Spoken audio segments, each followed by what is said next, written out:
मर के अपनी से कमर हो जाऊं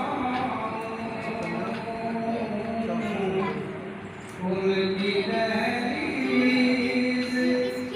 के काबिल अगर हो जाऊं।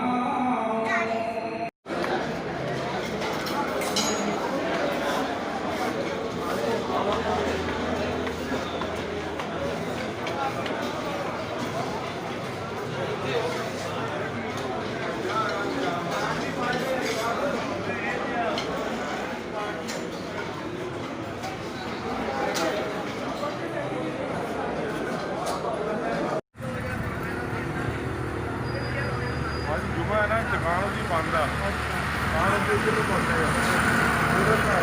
है